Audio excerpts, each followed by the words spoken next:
Hi friends, welcome to my channel. இன்றைக்கி நம்ம பசலைக்கீரையை பற்றி பேச போகிறோம். இது செடி பசலைன்னு சொல்லுவாங்க, கொத்து பசலைன்னு சொல்லுவாங்க, சிலோன் பசலைன்னு இதுக்கு 100 பேர் இருக்குது. இது இலங்கையிலேருந்து பரவி நம்ம ஊர் பக்கம் வாங்கிட்டு வந்ததுனால இதை வந்து சிலோன் பசலைன்னு பேர் வந்திருக்குங்க. சின்ன தண்டை ஒடிச்சு இப்படி வச்சாலே இது தலைச்சி வந்துடுங்க. இதை பிங்க் கலரில் பூ பூத்துருக்கு பாருங்கள். இது பூவில் இந்த விதைகள் வரும், இது மூலமாகவும் நமக்கு பரவி வருங்க. இதில் சத்து ரொம்ப இருக்குங்க. குழந்தைகளுக்கெல்லாம் சின்ன பிள்ளைங்களுக்கெல்லாம் கொடுத்தா ரொம்ப சத்துங்க.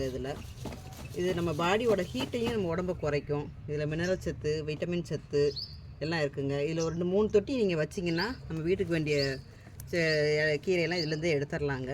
இது நீங்கள் இதை ட்ரை பண்ணி பாருங்கள். நான் ஒரு தண்டு தான் ஒடிச்சு வச்சேன். நிறைய கிளைகள் வந்து இவ்வளோ கீரைகள் வந்திருக்குங்க. இந்த இப்போ பூவும் வந்துருச்சுங்க. இதில் இந்த கீரையை பொரியலாகவும் சாப்பிட்லாம், பருப்போட போட்டு சேர்த்து சமைக்கலாங்க. இந்த கீரை அவ்வளோ டேஸ்ட்டாக இருக்குங்க. இதில் தனியாக இதுக்கு நான் எந்த உரமும் போடலைங்க. இதுக்கு அவசியமும் தேவைப்படாது. நம்ம எல்லா செடிகளுக்கும் போடுற மாதிரி இதுக்கு நார்மலாக எந்த உரம்னாலும் போடலாம். நம்ம தண்ணியும் எல்லா செடிக்கும் ஊற்றுற மாதிரி ஊற்றினா போதுங்க. ரொம்ப இதுக்கு மெனக்கடணும்னு அவசியம் இல்லை.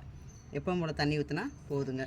இப்போ இந்த கீரையை நாங்கள் ஹார்வெஸ்ட் பண்ணுறோங்க. இன்றைக்கி சமையல் எங்களுக்கு தான், எங்கள் பேரனுக்கு இந்த கீரையை தான் இன்றைக்கி கடைஞ்சி நான் கொடுக்க போகிறேங்க. இது கீரையை கட் பண்ணி வச்சாலே போதுங்க. அடுத்து திரும்ப கலைக்க ஆரம்பிச்சிருங்க. இதில் அவ்வளோ சத்துக்கள் இருக்குது. குழந்தைகளுக்கு, சின்ன குழந்தைகளுக்கு, பெரியால் நம்ம எல்லாமே சாப்பிட்லாம். நம்ம இப்படி கட் பண்ண செடி நமக்கு வளர்த்தாங்க செய்யும். அதனால் கட் பண்ணி நம்ம இப்படி வச்சுக்கலாங்க. இது பருப்பு போட்டு வச்சோம்னா குழம்பு ரொம்ப டேஸ்ட்டாகவும் இருக்கும். நானும் இந்த மாதிரி ஒரு தண்டு ஒடிச்சு தாங்க அதில் வச்சேன். நல்லா இப்போ பாருங்கள் எப்படி எவ்வளோ தூரத்துக்கு வளர்ந்து வந்திருக்குன்னு பாருங்கள்.